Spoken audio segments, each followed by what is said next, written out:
Talk a little bit, Susan, about your early experience. This is a tough topic to get into, I know, but I know we we talked, and I know you're willing to discuss this, and we need to. I mean, it's so important with everything that's happening in our society and in Congress and law and entertainment today. But talk a little bit, if you would, about your early experiences with sexual harassment, because we're talking about the challenges that women face anyway, all the time as you come along as a lawyer. But this is something that has a particular point to it. Right.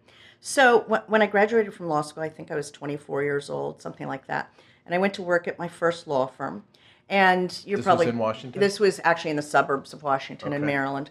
And typically, new lawyers in bigger law firms will rotate through departments. So you go through the real estate department, you go through the tax department, litigation, that kind of thing, because the partners are all trying to assess where are your skills, what will you be good at. So I went to this firm and I was first assigned to litigation. Well, not coincidentally, I'm still a litigator and I never left litigation. And the reason that I never left litigation at that firm, I later realized, I thought at first it was because I was doing such a bang-up job, even though all I was really doing at that point was research and writing. But the senior partner in litigation sort of adopted me as his protege, or so he would refer to me. Mm-hmm. And I was flattered. I thought that this was great. Great The opportunity. senior partner and the chairman of the department thought I was terrific and was always assigning me to his cases. And then after a short period of time, he started saying we needed to work late, and we would have after-hours meetings first in his office, and then as time progressed, they would be in a restaurant that was on the ground floor of our office building. And in my stupidity or naivete or whatever, I couldn't figure out why we never really talked about whatever the case was that we were supposed to be talking about. But once we started having these after-work meetings, which were probably 3 times a week, and I was newly married. I'd gotten married right after I joined that firm. So he knew I was married. I had taken a little bit of time off and that kind of thing. And anyway, I started to perceive that he had a drinking problem. And I hadn't ever been around alcoholics before, so I really didn't realize what I was seeing. I was young and naive, but I realized that he was drinking way too much, but it made me very uncomfortable because, of course, he was the senior partner, and it was after hours, and sort of like, why am I getting all worked up about this? But one thing led to another, and it led to him not being capable of driving home. This was over a series of weeks. Would I drive him home? I would drive him to his house. He would always need to stop somewhere on the way, a mini mart or a grocery store. And so that would involve me parking my car in a parking lot while he went in. And then when he came out, he would start to grope me and make advances towards me, I guess is really the way to say.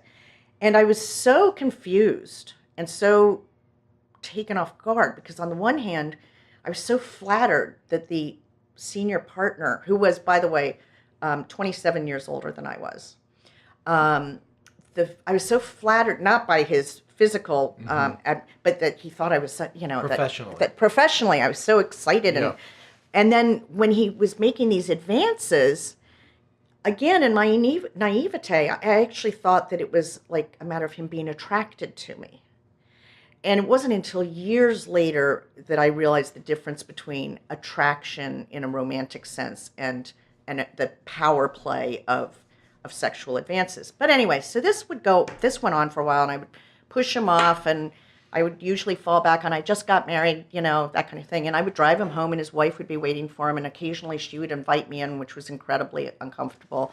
And I'd have coffee with them or something. So this went on for a series of weeks. And we had a lot of cases around the state, and we would travel out of the immediate area and have to stay in hotels. This was in Maryland. One of our cases was in Harrisburg. That comes to mind particularly. And we had to stay at a hotel there, and the advances started becoming increasingly aggressive. And anyway, to fast forward a little bit, after a couple of months of this, where I just didn't know what to do. And by the way, during the work day, he would act like nothing had ever happened. It was only once the alcohol started in. Yeah. Finally, I worked up my nerve to go to the youngest partner in the firm who, didn't seem old and intimidating. And I talked to him about it. And to this day, I can remember walking into his office with my stomach in a panic and thinking I'm going to lose my job. Yeah. That was literally what I thought for sure I was going to lose my job. So I told this young partner what was going on. And I remember my voice was quavering and I could barely get it out. And at this point, the groping had really progressed badly, which is why I felt like I had to deal with it. And all I wanted to ask him was, can we please make sure that I don't have to work after hours with this attorney? And that I don't have to make these little road trips, which were usually just one-day road trips, occasionally with an overnight. And I remember the young partner with it, he looked like deer in the headlights, was horrified by it, and said, I will talk to the other partners. We will take care of this. And I very nervously went back to my office and still was wondering whether I was going to get fired. And a week went by, and another week went by. Nobody approached me. Nobody said anything. Nothing seemed any different. But I was studiously avoiding any contact with this senior partner.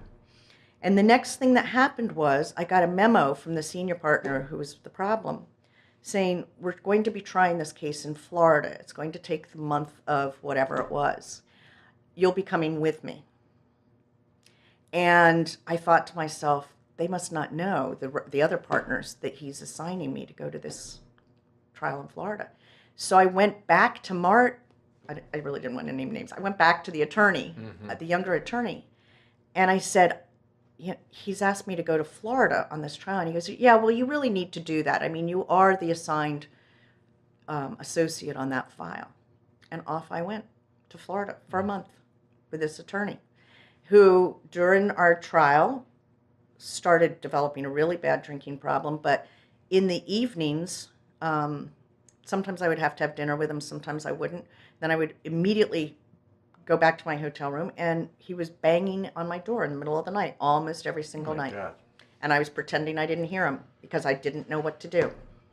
And just to add to this, I never told my husband at the time because I was so ashamed of what was going on, and I felt as though I was somehow causing this, and that my brand new husband would assume that I had somehow brought it on myself. That's the way we thought then. And this is only in the 80s, but that's the way we were indoctrinated, I guess. So finally, months later, he was asked to leave the partnership, not because of the harassment, but because his drinking problem had become so serious that it was getting in the way of work, and clients were noticing. So he left. I was free, but, it stayed with me. And from that point on, I can honestly say I haven't ever had another experience that ever rose to that level. But this must have stayed with you. I mean, this wasn't just a one-off thing. This is something that was happening constantly. a lot. And by the way, he would call, in those days we didn't have cell phones. He would call me at home on weekends when I was home with my husband and things like that. And I still, because of his role as my boss, I would take his calls, and anyway, and my husband just assumed this was what a lawyer's life was like. Right. So it did stay with me for a long time. I remember feeling very shaky, and it shook my confidence for a long time. Just as a lawyer, it shook my confidence. And then eventually I buried it. I buried it in the recesses of my brain. I told I told my sister and a close friend, right contemporaneous with when it was happening. They were aware of the situation. My secretary at the time suspected the situation and was very protective when we had this out-of-town trial, and she would call a lot. We never directly spoke about it, but I knew that she kind of figured out what was going on. Interestingly, and I didn't mention this before, after he left the firm, a paralegal in the firm approached me and said, "Did he ever give you problems?" And I said, "Yeah." for a long time. And she said, yeah, that happened to me too, and I told the partners about it, but they never did anything. And I said, oh, so did I, and they never did anything.